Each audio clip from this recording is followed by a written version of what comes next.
गुरु सेवा ही सच्ची साधना। गुरु गीता शिष्यों के लिए आध्यात्मिक कल्प तरु है। जो शिष्य इसके मंत्रों के मर्म को जान लेते हैं, उन्हें जीवन की सभी आध्यात्मिक सफलताएं मिलती हैं। इस सत्य को वे सभी अपनी अनुभूति बना लेते हैं। जिनके अंतस में शिवत्व की सजल संवेदना प्रवाहित है, शिष्यत्व उर्वर कृषि भूमि है और आध्यात्मिकता बीज, जिसे कृपालु सद्गुरु न केवल अपने शिष्यों के अंतःकरण में बोते हैं, बल्कि इसके अंकुरण के लिए उपयोगी खाद पानी भी जुटाते हैं। सद्गुरु तो सदा होते ही है भाव संवेदनाओं की साकार मूर्ति। उन्हें तो हमेशा कृपा करना आता है, पर इनके लिए सत्पात्र भी तो हो। सुशिष्य ही सत्पात्र होते हैं। उनकी अंतर्भूमि ही आध्यात्मिक बीजों के लिए उर्वर और उपयोगी होती है।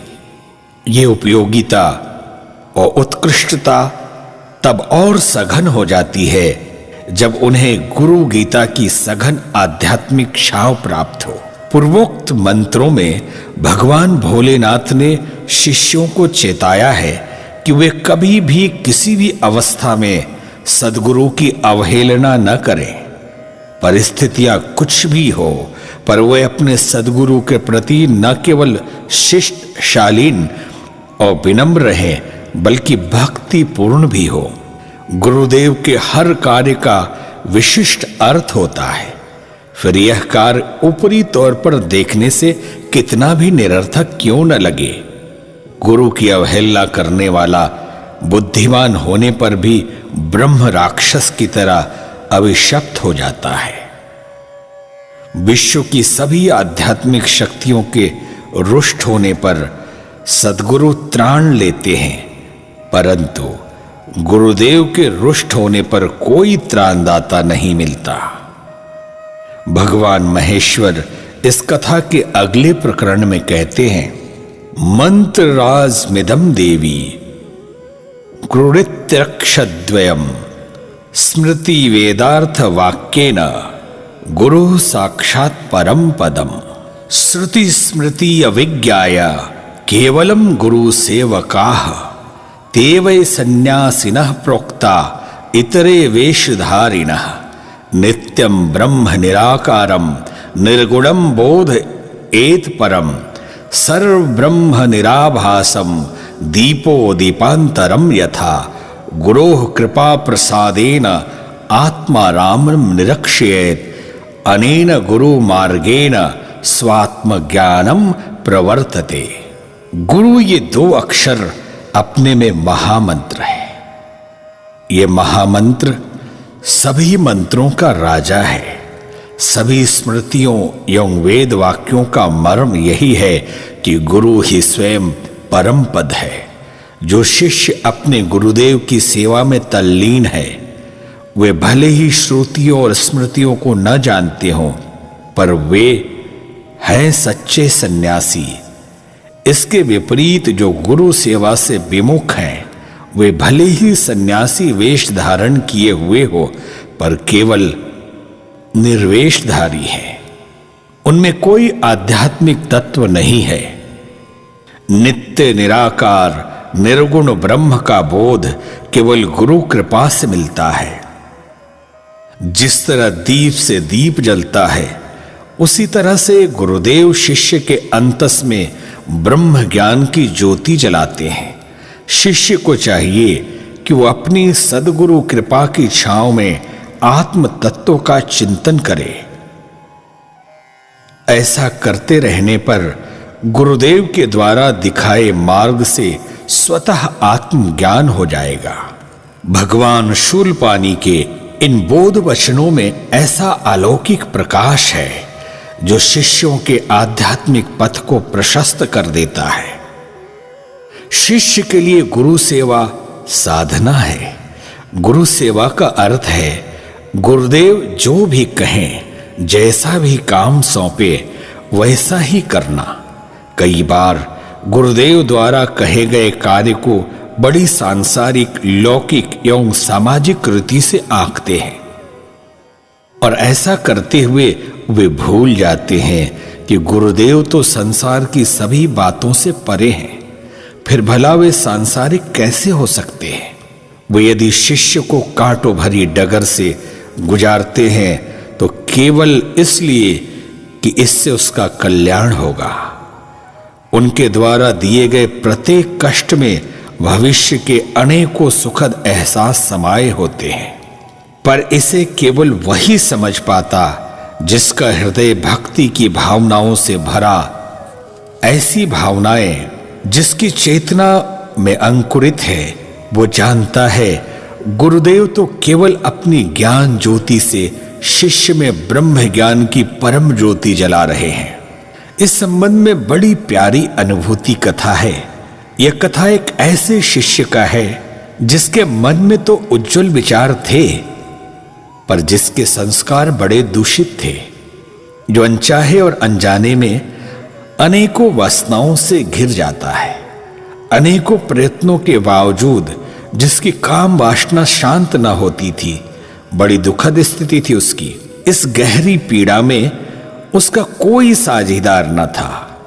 उसकी काम वासना की परिणति सदा अवसाद में होती है, पर करे भी तो क्या? कोई रास्ता भी तो न था। काम वासना की भीषणता में ध्यान, जप एवं उपवास के सारे प्रयोग निरर्थक चले जाते। अपने आंतरिक द्वंद्व व संघर्ष की इसी घड़ी में गुरु ने अपने शिष्य को अपना लिया और शिष्य ने अपने उद्धारक सद्गुरु को पहचान लिया। विकल वासनाओं से घिरे शिष्य की यही एक चाहत थी कि उसकी वासनाएं गिरे, उसका चित्त निर्मल हो। गुरुदेव ने उसे आश्वासन दिया और कहा कि वो अपने को आश्रम की साफ सफाई में लगा दे। ऊपर से साधारण दिखने वाला इस काम में शिष्य ने अपने को झोंक दिया। रात दिन उसका एक ही काम था, जो कहा गया उसे करना। अपमान तिरस्कारों की झड़ी, शारीरिक और मानसिक परेशानियां उसे डिगा न सकी। गुरुदेव को दिया गया वचन ही उसका जीवन था। ऐसा करते हुए उसकी किशोरावस्था कब प्रौढ़ावस्था में बदल गई पता ही नहीं चला। हालांकि उसे अपने जीवन के इस तरह बीत जाने का कोई दुख न था, परंतु एक पीड़ा अवश्य उसके मन में पलती थी। एक वेदना से अवश्य उसका मन विकल हो जाता था, और वो वेदना थी वासनाओं के आकर्षण की। अभी तक उसका मन पूर्ण निर्मल न हो पाया था। अपनी इस वेदना को अपने अकेलेपन में जीता हुआ वह गुरु आज्ञा का पालन किए जा रहा था, पर कहीं गहरे छुपे दुख में वो लिपटा हुआ था। बार बार उसका आर्त स्वर बाबा सर्वानंद को पुकार लेता, जो अब अपने स्थूल देह में नहीं थे। अरे यह क्या हुआ बाबा? मेरा अंतः इतना कलुषित क्यों है? पुकार के स्वर निरंतर गहरे घने होते गए, पीड़ा बढ़ती गई।